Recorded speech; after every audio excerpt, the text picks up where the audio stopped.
আসসালামু আলাইকুম, welcome back to my YouTube channel new another blog. তো আজকে আমি নিয়ে আসলাম আপনাদের মাঝে রোস্ট রান্না করা। আমি রোস্ট রান্না করতেছি। তো এখানে মাংসগুলো রেখে দিয়েছি, এখন পেঁয়াজ বেরেস্তা করতেছি।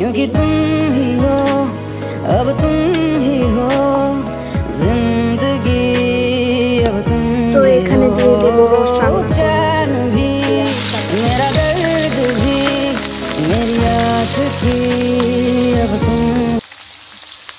এই যে দেখুন,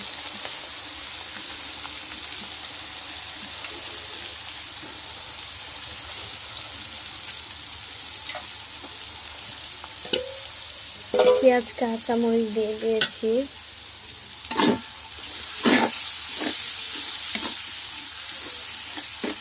এখানে দিয়ে দেবো সামান্য পরিমাণে লবণ।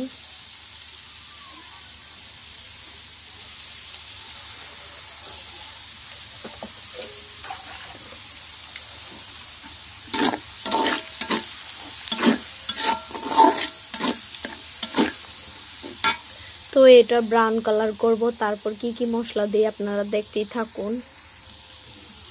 তো এখানে আমি দিয়ে দিচ্ছি তেজপাতা, দারচিনি, এলাচ, 3-4টা গোলমরিচ,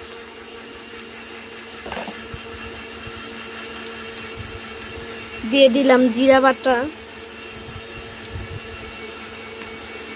বাটা দিয়ে দিলাম। তারপর দিয়ে দিলাম ধনিয়ার গুঁড়া দেওয়ার পরে তারপর দিয়ে দিলাম এই যে সস ইমন 3-4টা প্যাকেট নিয়ে নিতে পারেন। তারপর আবার বোতলও কিনতে পারেন। সব দিয়ে দিবি।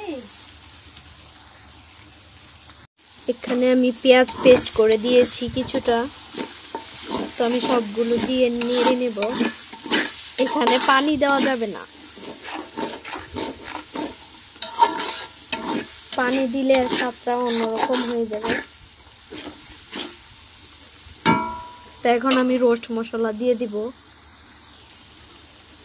আমি সব মশলা অ্যাড করার পরে তারপর দুধ দিয়ে দিয়েছি। দুধ দেওয়ার পরে আধা কেজি পরিমাণ দুধ দিয়ে দিয়েছি। দুধ দেওয়ার পরে তারপর সব কিছু একসাথে মিশিয়ে তারপর রেখে দিছি। তো এই যে আমার রোস্ট রান্না করা শেষ, অলমোস্ট প্রায়। তো আশা করি সবার কাছে ভালো লেগেছে, সবাই ট্রাই করে দেখতে পারেন। আজকে এই ভিডিওটা এই পর্যন্তই। ভিডিওটি সাবস্ক্রাইব করবেন আরও ভালো ভালো ভিডিও পেতে। তো সবাই ভালো থাকবেন, আল্লাহ হাফেজ।